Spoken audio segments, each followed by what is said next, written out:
Welcome to Health and Veritas.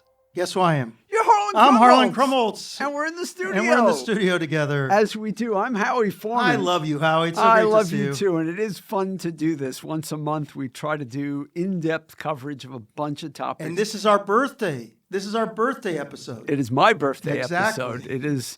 It is truly my 29. birthday. 29. 32nd year of being 29. I agree.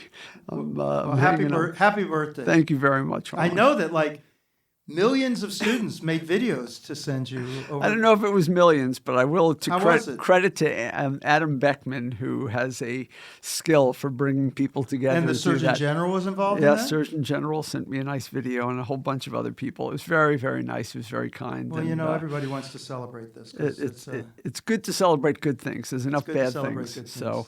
But we are in the studio and we are here so that we can talk about topics that we don't ordinarily have enough time to cover. And, I'm glad we have this chance. Yeah, and I want to start off with something about emergency room, emergency department, something that I have a lot of experience with, both as a patient and as a radiologist.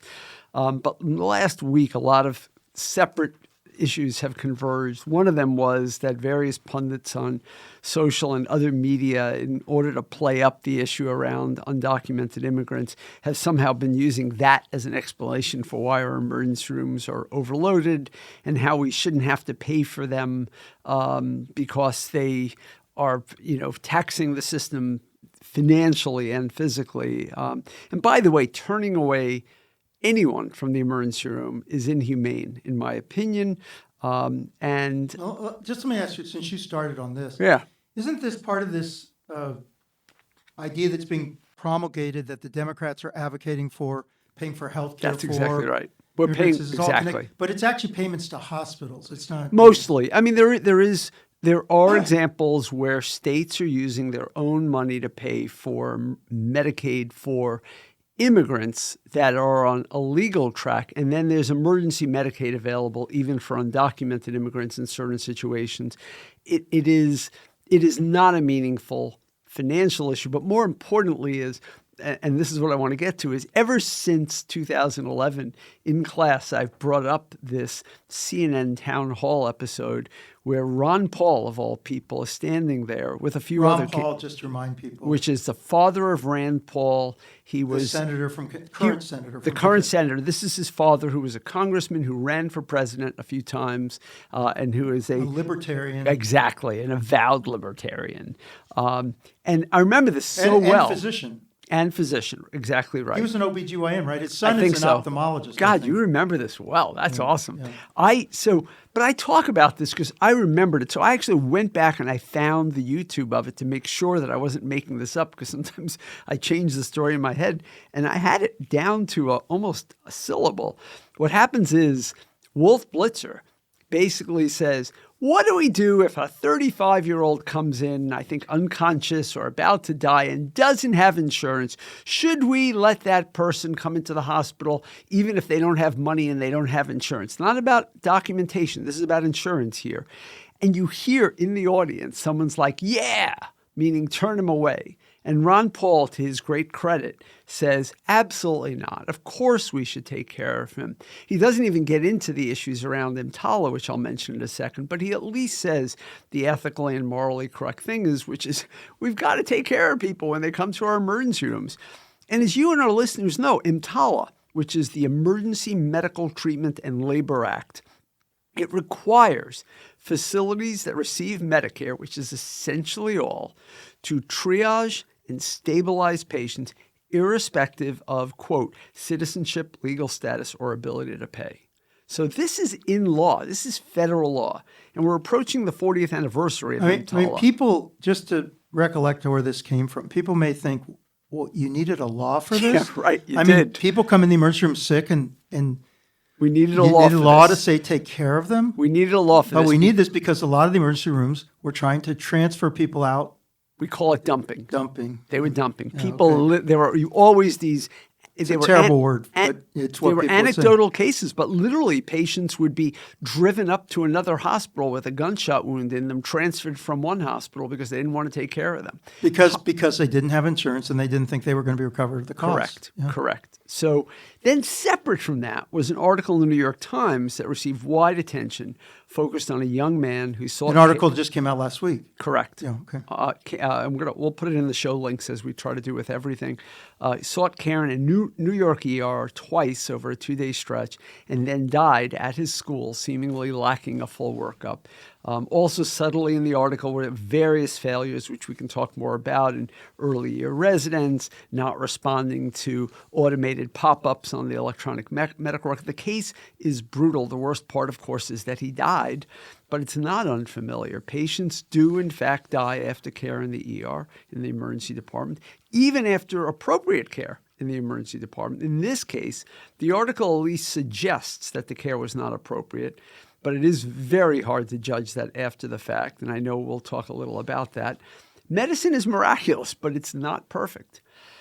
I bring this up since the volume of cases in the ED continues to grow. The acuity of care that must be provided seems ever increasing, and I think that our right here at Yale, our emergency medicine, our trauma, our pediatric emergency medicine colleagues are amazing. They are incredible.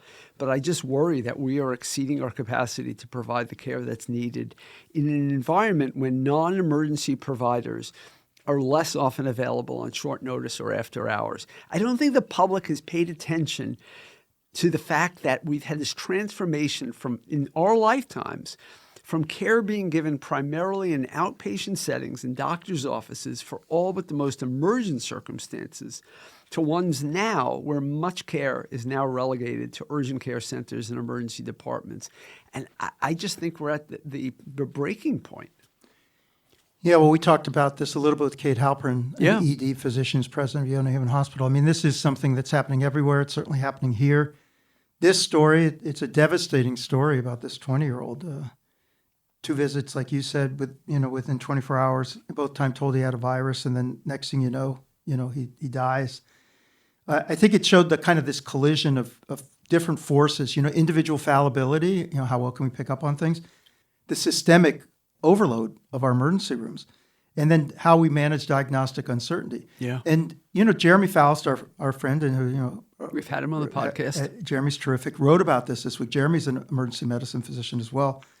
And, I think he reflects on there's some things in here which are an indictment of the system. There's some things that just happen. I mean, even despite best efforts.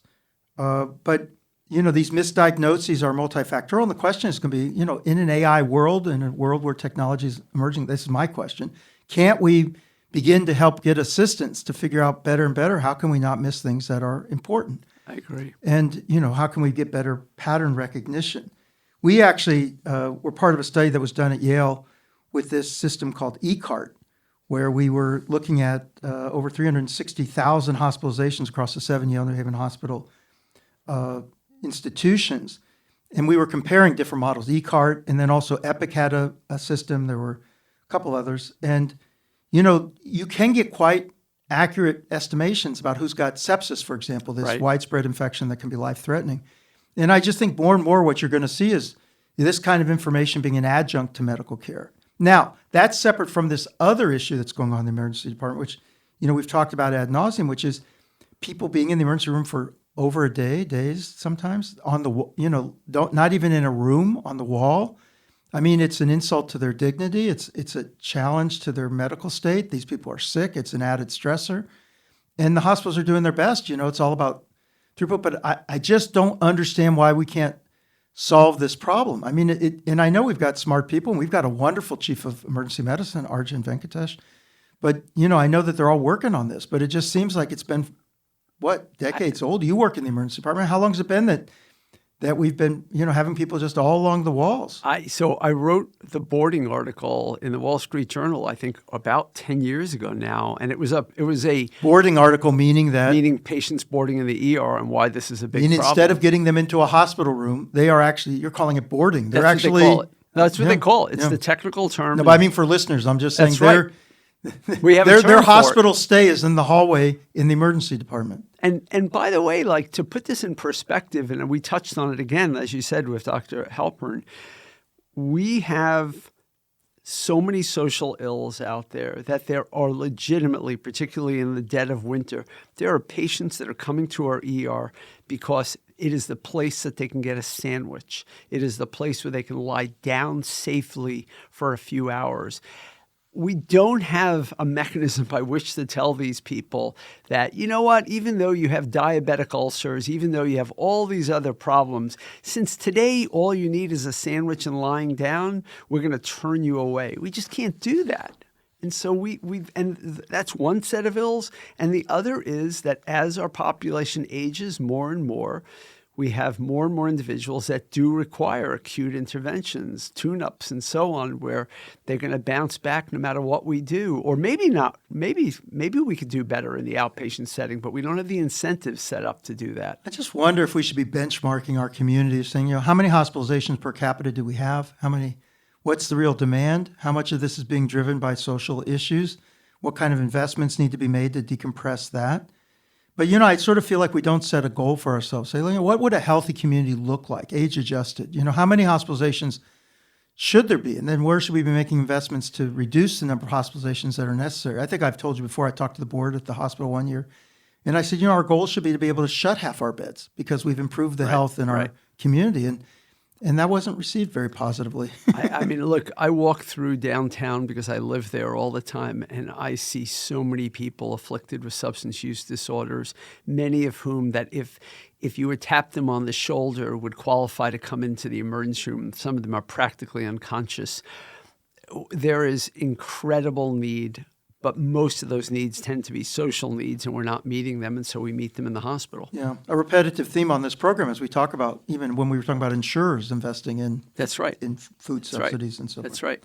All right, hey, let's pivot to something else. So there was news this week that Peter Marks, who until recently was the nation's top vaccine regulator at the FDA, has joined Eli Lilly. And by the way, for our listeners again, he's our former colleague. He was here, he was among us. He was and he took, this is not a political appointment that he had at the FDA. He decided he wanted to go into the regulatory space, and he rose up in the FDA. Oh, no, he was a terrific leader there, and now he's left to join Lilly to lead molecular discovery and infectious diseases.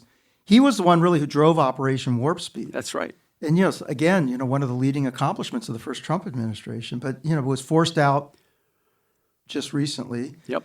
And he wrote a remarkable letter when he left that says that, he accused Kennedy of wanting, quote, subservient confirmation of his misinformation and lies. I mean, these people who are leaving the government, very respectable people like Peter Marks, the people from the CDC, are really, as they leave the door, they've got very strong words for the administration. He was the first among now many who have actually said that. So this has been confirmed by the most recent CDC director. So I'm raising this because, Peter, who we both have admiration for, it's getting little bit of heat now because, people are talking about this, again, revolving door from the FDA. Patrizia Cavazzoni, who is also head of CDER, the drug group, joined Pfizer. But I see this as a little bit different. I mean, these people were kind of put in a position where they were forced out. They had to leave the organization. I don't know. I have no qualms with it. I do think it's unseemly for the public, but I tend to think that I have no personal qualms with it. These people develop subject matter expertise over the course of a lifetime that can be put to good use in the public or private sector. He did not want to leave the public sector in this case, but he did. What are his options at this point? There's nothing in the public sector. It's not like there are state-based FDAs. The best option for him is to go to work for one of the pharmaceutical companies. And honestly, if that's what he wants to do, he should be allowed to do it. And if he went to work for a university, people would also point that there are somehow conflicts. So yeah, I think the issue is whether or not you think someone has been currying favor while they were in the official government position that put them in a better position to make the transition. I'm sure they have, but on the other hand, this would be an awfully long game if that was his original intent. And I agree with you. I mean, look, he wants to make a living. He's got an opportunity to have a job that contributes. Scott Gottlieb also, absolutely, board of directors of Pfizer. That's right. And also working for other venture firms. People bring up Rob Califf going to Verily. This isn't new. Yeah, I don't know. But in this case in particular, I think sort of being in a position where he was sort of forced out I felt. I also think it's somewhat different if you're going to work for a pharmaceutical company to lobby for them to be their government relations person than it is if you're going there to offer scientific expertise. You can also say he's not, he knows a lot about regulation, but he may not be the most welcome person at the FDA right now. So, I mean, hiring him by Lilly is not an opportunity to then have influence at the FDA, I don't think. I mean, it's going to be harder given the way that it's an excellent point. He left. Yeah. So we talked about hydration spas in episode 123 when we featured Margot Harrison. You've got the best memory of all time. Oh, hydration spas. That's right. They sound lovely. Well, this is where people go if they have a headache and they get an IV in their arm and they're treated for that somehow.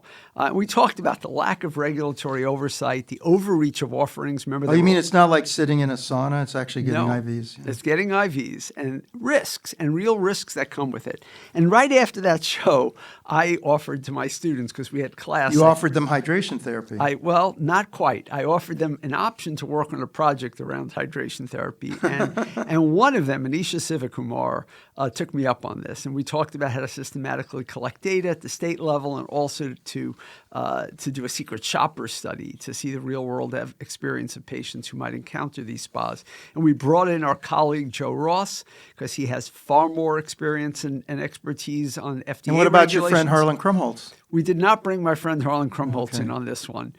We also brought in Isabel Wang, another Yale medical student. Oh, she's great. Yeah, she is great. That's right. And then we brought in Peter Lurie from the president and executive director of science. Anyway, paper was published in JAMA Internal Medicine this week. I wanted to highlight a few of the findings. In JAMA? In JAMA. Congratulations, Howie. Thank you. Most sites offer add-ons for hydration therapy, whether it is magnesium, glutathione, vitamins, or GLP-1s. Most of the sites aren't just giving you an IV, they're giving you add-ons that can add up to thousands of dollars. It is rare for the sites to offer backup to their health claims, not surprisingly. Only a minority of sites offered to explain the risks. Medical supervision was soft at best in most sites. And regulation, as we suggested in the podcast, is lax at best and mostly just absent state by state. And by the way, Connecticut's particularly bad. So we did secret shopper survey. Oh, I love the secret shopper 5 approach. different places. That's great. in all 50 states plus the District of Columbia. We also surveyed websites and we looked at regulations state by state for every. So you had a bunch of questions as a secret shopper saying, and did it methodically. And that's where, look, Joe Ross made this paper so much better because he really helped us hone in and make this extremely methodical, reproducible, reliable, and all that. And I was just happy. We took it from the podcast. Yeah, plus you had classroom. students. That's terrific. It was great. Congratulations. Anyway, I just wanted you to know that I don't talk about my research much because it's honestly not who I am. No, this but is a when big it's deal. fun, it's fun. Yeah. But let me ask you this. So what are the implications? Like what is your take home on it? I think that there really does need to be regulation. Presumably mostly at the state level because the FDA has limited authority to do that.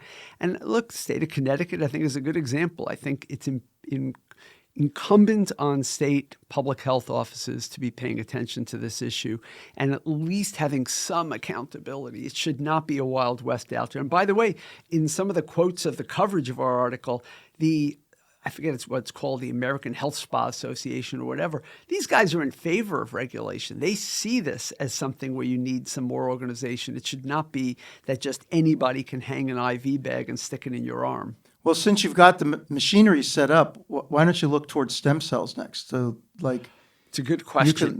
I'm just saying you've got this methodology and approach. There's a lot of things out there that are poorly regulated and deserve to have a little light shown on them. I guarantee you there are students that are listening to our podcast today, and if anyone wants to reach out to do that, we will engage them on that topic. I think there's a lot of good stuff. There's a lot of good stuff in there. All right, so look, I wanted to pivot to some other things that are happening out there that, and this week there was some news on. So blood pressure drugs. So right now, maybe more than any time in decades, you're really seeing a renaissance of efforts around drug development in the area of blood pressure. And AstraZeneca in particular is riding a wave.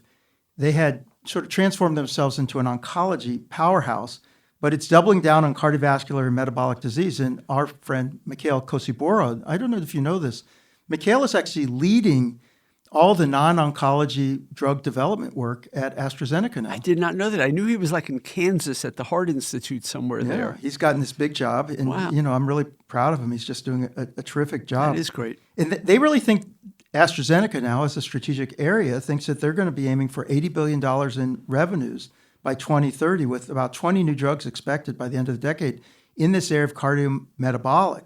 And one of them is this drug, Baxdrostat, which is an oral drug that blocks aldosterone synthase. I'm going to talk to you a little bit about this in a second. But this is one of the enzymes that drives salt retention and causes hypertension. And in 2 large phase 3 trials, it lowered blood pressure by 9 to 10 millimeters of mercury compared to placebo. And it evened out, because of its longer half-life, it evened out the sort of peaks and troughs of blood pressure throughout the day. And they're very excited about it. They think it's going to be an important drug. And this is just one of many. So there's this aldosterone synthase inhibitors that block the production of aldosterone, which is a hormone that causes the body to retain salt and water. There are these mineralocorticoid receptor antagonists that prevent the same thing from acting on the target in the kidneys. We have there are certain substances which cause blood vessels to constrict, which can raise the blood pressure, endothelin receptor antagonists. Those are coming down the pike. RNA-based therapies, these are things which we may be able to give people like once every 6 months. Wow. And aminopeptidase A inhibitors. So I'm just listing them. People are probably going to just hear that and go like, what in the heck are all those names? But I'm saying that, and I'm not even getting to all of them. There are more, because you're seeing this capital going towards one of the biggest problems in the world, hypertension. And what's interesting is these may be now a whole line of effective drugs. But one of the main reasons we're not controlling blood pressure is because we're not identifying it. People don't know they have it. Right. And even the drugs that are pennies a day, which could be effective at reducing mortality and morbidity, are just not being employed. So I think it's going to be interesting to see what happens when we have a whole new group of medications that may be more effective, but they're going to be a lot more expensive. What advantage are they going to bring? Are people going to use them? And will they help us actually overcome this stalled progress in treating hypertension, which continues to cause so much suffering? And just for our listeners, and for me, quite honestly, because this is not my field, but my recollection is that if you go back 20 years, we used to say if your blood pressure was below 140/90, you didn't have anything to worry about. And now we are much more aggressive about trying to have a lower blood pressure for most people. Is that somewhat correct? That's a very interesting way to phrase it, because actually people aren't more aggressive, meaning that we're stalled in what our national blood pressure is, and the percentage of people who have hypertension, high blood pressure, and the percentage of people who have hypertension who don't even know they have hypertension. I mean, no, I'm not saying we are. But I'm just saying we haven't. But what's happened is the evidence has progressed. That's what I'm asking. So right. What we've recognized is lower is better. That's what I was asking. And that if we can get people under 130, actually they have much better outcomes than the people who are just a little bit over 130. Right. And both of those would have been considered to be non-hypertensive in the prior era. But we've moved to an era where the guidelines, and the guidelines just came out in August, the new guidelines for hypertension, are doubling down on this idea that we should not be content at 140/90, but we should be thinking about under 130/80, and 120/80, 120/70 is better.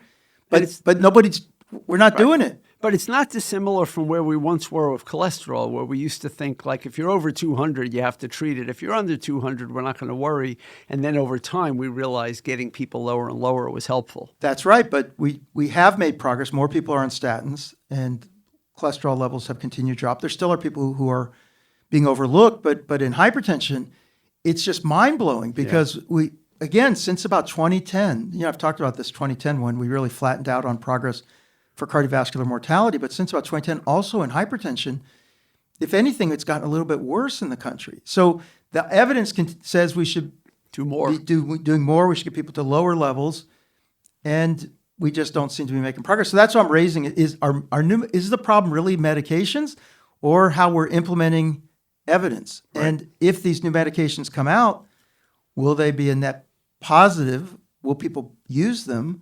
Or are people going to say, well, I've actually got inexpensive strategies that we aren't even using, and we should be starting there. So It's going to be a very interesting time. These new drugs, like I said, help the body get rid of excess salt and water. They relax blood vessels. They block hormones and proteins that raise blood pressure. There are all sorts of fancy biology. It's beautiful. It's elegant. It's not going to do any good if all it is knowledge without really helping. I have a good corollary to this in the global health area. And the reason why I say it's a corollary is this is not elegant. This is just beautiful. And that is I can't wait for this. This is fun. Researchers in Uganda conducted a fascinating study that to me just shows the brilliance of our global public health researchers. In rural sub-Saharan Africa, mothers often carry their young children on their back in these cloth wraps. Yep. And you've I've seen seen pictures, that. Yep. right? Yep. These same parts of the world see enormous exposure to malaria. We've talked about it before on the podcast, but suffice it to say that the biggest thing we talk about is these bed nets that protect the children from getting... keep the mosquitoes out. Exactly. But once the child is out of the bed, you don't have those protections in place anymore. So when the child's on the back of the mother, no similar protections. The investigators pre-treated the wraps that they wrap the children in with something called permethrin. Yeah, permethrin. It's a mosquito right, repellent. Exactly. And then randomized the mothers so that 200 had the permethrin wraps and 200... I can never pronounce that either. 200 did not, right? Yeah. And they found the results were just incredible. 60% reduction in clinical malaria. Come on. 60% from this very minimal intervention in this high-risk group. And the safety profile was favorable. Wow. There was some infrequent, mild rashes. You hear something like that and you wonder, I know. why didn't anybody think of that before? So malaria kills 600,000 people a year, 95% in Africa, most occurring in children below the age of 5.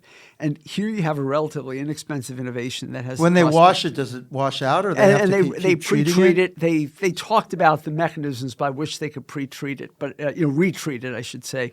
But they did it. Where was it that practical. published? In New England Journal of Medicine just about 9 days ago. I missed that. I know. I did too. I got it in my hard copy and it said it was published on the 26th of September. That's a great article. And it just drew me into it. All right, I'm going to read it. Yeah, it was very cool. All right, I want to shift gears here to still flurry of movement of AI for physicians. And I think what's happening now is this sort of race for what's going to be the Google for doctors. And as you know, we're moving from search to LLM-based, way people are finding information. And one of the biggest headlines recently, we talked about it on the show, was Open Evidence, which raised over $200 million in a Series B that pushed its valuation to $3.5 billion. And this, for people listening who don't know what this is, it is simply a website or an app you can use where you ask questions and it brings up medical knowledge. And gosh, it knocks it out of the park, repetitively. It's an extraordinary platform that's growing rapidly. A lot of the residents are using it. People are using it in research. And why do we like it better than ChatGPT? What's that feature? Well, they document where they got the information. Because they show the references. Yeah. And I think the way that, they give you 3 or 4 paragraphs that answers your question. They give you the references. I thought you were going to ask me the underlying architecture. No, I wouldn't know that. They could be using this RAG architecture. It's RAG, but that's what it means, where it pulls from qualified sources. I also think it's about having agentic AI on top of the foundation models, but I don't now know you're above my particularly pay what they're grade. doing. But anyway, the point is that it's grown like remarkably fast because people are finding it really easy and it's giving them more complete information than regular search. So at the same time, Doximity, which is a very popular physician platform that people use to exchange information. Are you on Doximity? Do you interact on Doximity? I don't. I don't either. I'm on it. But I don't understand why it's as popular as it is, but they seem to have latched on to a lot of apps. But I think they do a lot of things that docs like. Like during the pandemic, they offered then a simple app that could do telemedicine that was going to be HIPAA compliant. And they seem to be smart, but they just paid $63 million for Pathway Medical, which has its own AI ecosystem because they think people are going to go to Doximity for answers.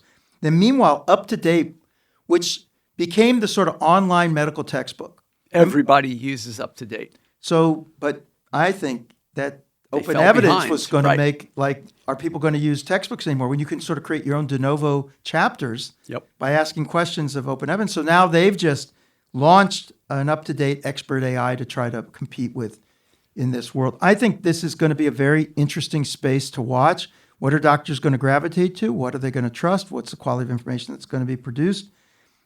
Lots at stake because these are eyeballs from doctors and that's information that people are willing to pay for. These are going to be big business models, $1 billion of companies potentially. But it's an arms race around trust, accuracy, and distribution. Unlike the other AI bubbles that are out there, and this may in fact be part of that bubble, but I love seeing competition in this space because it is not good when any one vendor just dominates it and that's the only fallback. I'm happy that UpToDate is in there. I'm happy Doximity's in there, and Open Evidence clearly had And the there'll lead. be more. Also, Elsevier's got one. There's going to be more. And Epic is going to figure out how Epic's they going to can figure this out. Right. Yep. So I agree with you. I mean, and then just like in the search wars, I mean, people gravitated to Google because they tangibly felt they had better results.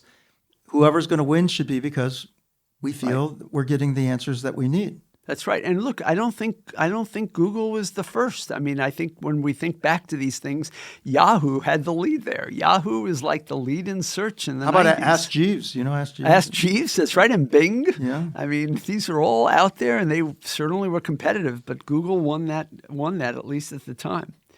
I want to give a real quick public health update on syphilis, in particular congenital syphilis, just to remind our listeners, we don't talk about it enough.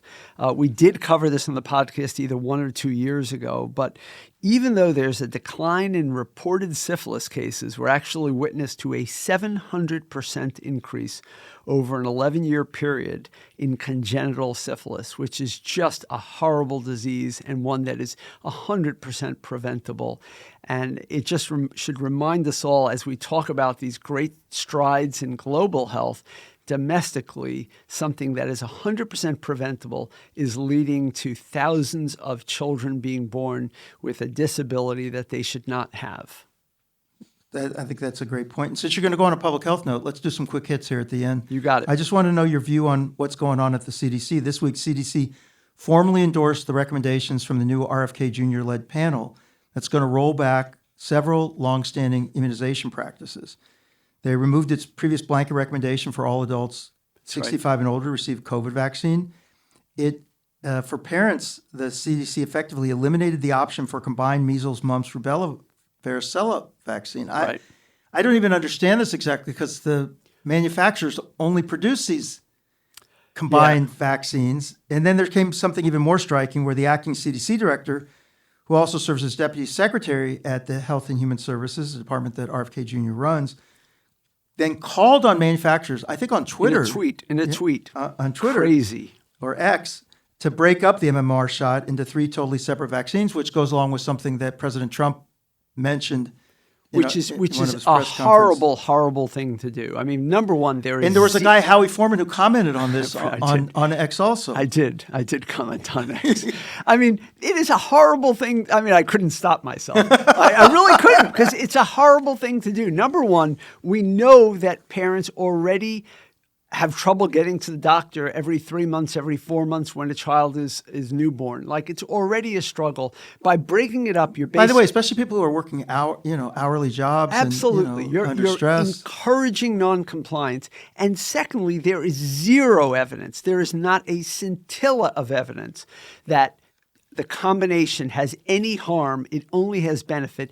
And we've proven that in other parts of the world, I think, that when you compare monovalent vaccines, that being one at a time, versus combination vaccines, compliance drops, not surprisingly. So there is nothing to be gained, only harm. This seems like a literally an effort just to undermine our vaccine successes. Yeah. You certainly made your mark on the public domain, and I think it's going to be very, I hate to use the word interesting, it's going to be, I think, an unfortunate consequence of all this that there's, let alone what the policy is. The nation now is really fragmented. They don't know who to trust, who to listen to. They don't know what to do. This is a non-physician who is basically puppeting our president, who does not even lay claim to having any. But we're not driving expertise. A consensus in the country about the right thing to do, and this really does concern me. And by the way, measles, right now, we're up to 1,563 confirmed cases in the country with 3 months to go. 1992 had 2126 cases, and I would not think it impossible for us to exceed 1992. So we're already at a 32-year record. We might be at a 33-year record. And this all ties together. And people have died. And people have died. 3 people have died from this outbreak alone, a 4th person from a remote measles exposure. Yeah. All right, look, I want to end on the Nobel Prize. That's nice. We need a happy we note. need a good note. So Yep. we just heard this week that Mary Brunkow and Fred Ramsdale and Shimon Sakaguchi were given the Nobel Prize in Medicine and Physiology. And I thought I would just quickly help people know. This is about discovering how the immune system keeps itself from attacking the body's own tissues, but also by connection help us understand autoimmune disease to a greater extent. So Sakaguchi first described in 1995 a tiny subset of our immune cells, the T cells, just about 1-2% of the total, that suppress overactive immune responses and maintain tolerance to ourself, keeps our body from attacking ourself. Yeah. And when those are missing or malfunctioning, that's when the immune system can attack itself. And that's so interesting to me because it's like only 1-2% of these specialized cells, they're very important cells, and there are many different subsets of them, are really kind of keeping us in balance. And when they malfunction or go missing, the body can start attacking itself. And then in 2001, Brunkow and Ramsdale, in a private company, discovered that mutations in a single gene, this FOXP3, caused fatal autoimmune disease in mice and humans. And 2 years later, Sakaguchi showed that this was the master switch that turns ordinary T cells into regulatory ones, essentially defining the role of these specialized regulatory T cells that do it. So, they're sort of like bringing together how does it work on the genes, how does it work on this thing. Anyway, this has all fundamentally changed immunology because it explained why immune tolerance, that is the fact that we don't attack ourselves, our defense system doesn't have friendly fire on the usual basis, but why also when that fails, do all these autoimmune diseases start up? And look, this was decades of work born from careful observation and persistence. I thought it was a wonderful story. So I just wanted to mark that. But also we've had good news in New Haven. It's not exactly medical. It's not exactly medical. Partially New Haven. Yeah. Well, the Frederick W. Beinecke Professor Emeritus of Applied Physics, Michael Deverett, who lives at Berkeley, but I mean, we'll claim him. We're claiming him. Absolutely. He was one of the three people who was yes. named for the discovery of macroscopic quantum mechanical tunneling. That sounds very esoteric. And energy quantization in electric circuit. That sounds quite wonky, but it's what enables quantum computing, which a lot of people think within the next decade will be the way that it's what's driving innovation, which will unleash remarkable opportunities and potential threats. Which, but congratulations to him. Congratulations to Yale for having some connection, even if he's not living in New Haven anymore. I know. It's very exciting, and I think it's a credit to Yale that we were part of it. I mean, he was on our faculty here for this research. It's just that he retired, and now I think it's at Berkeley. It's all actually part of many faculty working on this. Steve Gerben's an example, Rob Sholkoff. Oh, yeah. And there's actually, by the way, a company that's spawned out of Yale that's working quantum computing that could make a big difference in the world. Cool. Yeah, very cool. Howie, what a great opportunity for us to talk together. You've been listening to Health in Veritas with Harlan Krumholtz and Howie Foreman. So how do we do? To give us your feedback or keep the conversation going, email us at health.veritas@yale.edu or follow us on any of social media. And we love to respond to your comments. And we got some nice comments this week from a listener. And we're going to try to incorporate some of that, more discussion about social determinants in a future episode. Yeah, give us your feedback. We love it and it helps people find us. And if you have questions about the MBA for Executives program at the Yale School of Management, reach out via email. For more information or check out our website at som.yale.edu/EMBA. Health in Veritas is sponsored by the Yale School of Management, the Yale School of Public Health. We're fortunate to have two superstar undergraduates, Tobias Liu and Gloria Beck, a remarkable producer, Miranda Schaefer, and I've got the best co-host in the world, the Howie. And we get to do this together, Harlan. I mean, I truly appreciate you. Talk to you soon, Howie. Thanks very much, Harlan. Talk to you soon.